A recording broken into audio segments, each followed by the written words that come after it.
আচ্ছা, আজকে আমরা কথা বলবো কেয়ামাত নিয়ে। আমাদের আলোচনার ভিত্তি হল কেয়ামাত, নিদর্শন ও প্রস্তুতি, এই সূত্রটা। আমরা চেষ্টা করব এর মানেটা বুঝতে, কিছু পূর্বাভাস আর এর তাৎপর্য, মানে সূত্র যা বলছে আর কি। তো শুরু করা যাক তাহলে। সূত্রটা বলছে কেয়ামাত মানে চূড়ান্ত সমাপ্তি, যখন সবকিছু মানে এই পৃথিবী একদম ধ্বংস হয়ে যাবে। বলা হয়েছে পাহাড়গুলো নাকি তুলোর মতো উঠবে, আকাশ ফেটে যাবে, আর সমুদ্র সমুদ্র নাকি উত্তপ্ত হয়ে উঠবে। একেবারে চূড়ান্ত একটা অবস্থা। হ্যাঁ, আর এখানে একটা জিনিস খুব পরিষ্কার করে বলা আছে, মানে সূত্রটা বলছে যে এর ঠিক সময়টা ওটা শুধু আল্লাহই জানেন। কোনো বড় ফেরেশতা বা এমনকি নবীরাও তারাও এর নির্দিষ্ট জ্ঞান রাখেন না। এটা ঘটবে একদম হঠাৎ করে, মানে একেবারে অপ্রত্যাশিতভাবে। হুম এই যে অনিশ্চয়তা আর হঠাৎ হওয়ার ব্যাপারটা, এটার উপর সূত্রটা কিন্তু বেশ জোর দিয়েছে। ঠিক। এই হঠাৎ হওয়ার বিষয়টা আসলেই পুরো ব্যাপারটাকে অন্যরকম করে তোলে। আচ্ছা, তো সূত্রে কিছু নিদর্শনের কথাও তো বলা আছে, তাই না? মানে যেগুলো দেখে বোঝা যাবে যে কেয়ামত কাছাকাছি। হ্যাঁ, সূত্রে বেশ কিছু সামাজিক, নৈতিক পরিবর্তনের কথা উল্লেখ আছে। যেমন ধরুন, সুদের প্রচলন খুব বেড়ে যাবে, গান বাজনা মানে বিনোদন, এগুলোকে মানুষ খুব স্বাভাবিক বা ভালো বলে মনে করতে শুরু করবে। আচ্ছা, আরও বলা হয়েছে সমাজে একটা অদ্ভুত পরিস্থিতি তৈরি হবে, যেখানে মানে নারীরা পোশাক পরবে ঠিকই, কিন্তু তাদের পোশাকে বা আচরণে হয়তো নগ্নতার একটা মানে প্রকাশ থাকবে। মিথ্যা কথা খুব বেড়ে যাবে, আর সত্যকে মানুষ হাসির পাত্র বানাবে। এই ধরনের কিছু পরিবর্তনের কথা বলা হয়েছে। ঠিক, এই সামাজিক পরিবর্তনগুলো তো আছেই। এর পাশাপাশি সূত্রটা কিন্তু আরও বড় কিছু ঘটনা আর বিশেষ কিছু ব্যক্তিত্বের কথাও বলছে। যেমন ওই যে দাজ্জালের কথা, মানে এক চোখা এক চরিত্র, যাকে সূত্র বলছে চূড়ান্ত প্রতারক। হ্যাঁ হ্যাঁ, শুনেছি।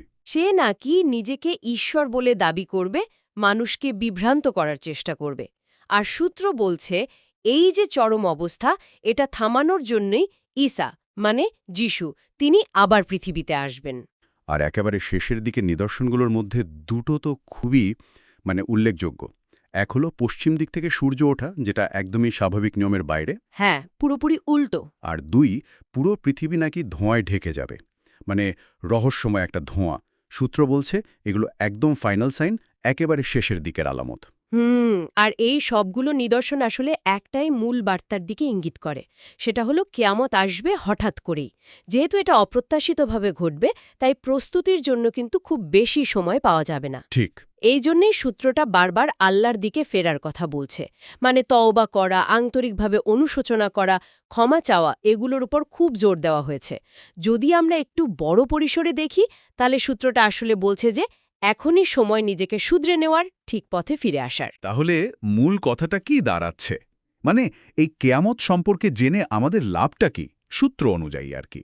এর কারণটা হলো এটা মানুষকে পরকালের জীবন বা আখিরাত নিয়ে সচেতন করে তোলে, যে আরেকটা জীবন আছে। একদম। এই জ্ঞানটা সূত্র যেমন বলছে মানুষকে আল্লাহর আদেশ মানতে উৎসাহ দেয়, আর দুনিয়ার যে মোহ মানে জাগতিক জিনিসের প্রতি অতিরিক্ত টান, সেটা কমিয়ে আখিরাতের জন্য প্রস্তুত হতে সাহায্য করে। এটাই মনে হয় মূল নির্যাস। হ্যাঁ, এটাই। তাহলে যদি সংক্ষেপে বলি, এই সূত্রটা আমাদের সামনে কেয়ামতের অবশ্যম্ভাবিতা, এর আকস্মিকতা, কিছু নির্দিষ্ট পূর্বাভাস তুলে ধরেছে, আর সবচেয়ে জরুরি যে বিষয়টা, সেটা হলো প্রস্তুতি নেওয়ার আহ্বান। ঠিক, এখানে একটা জিনিস কিন্তু ভাবার জন্য থেকে যায়। দেখুন, যেহেতু কিয়ামতের আসল সময়টা আমরা কেউই জানি না, আর সূত্রটা বলছে এখনই প্রস্তুতি নিতে, মানে তাৎক্ষণিক প্রস্তুতির ওপর এত জোর দিচ্ছে, তাহলে এই ধারণাটা আমাদের প্রতিদিনের জীবনকে কিভাবে প্রভাবিত করতে পারে? মানে আমাদের কাজ, আমাদের প্রায়োরিটি, আমাদের সিদ্ধান্ত, এগুলোর গুরুত্ব সম্পর্কে এই সূত্রের আলোয় আমরা কি বুঝতে পারি? আমাদের এই বর্তমান সময়টার মূল্য আসলে কতটা? এটা একটা গভীর প্রশ্ন,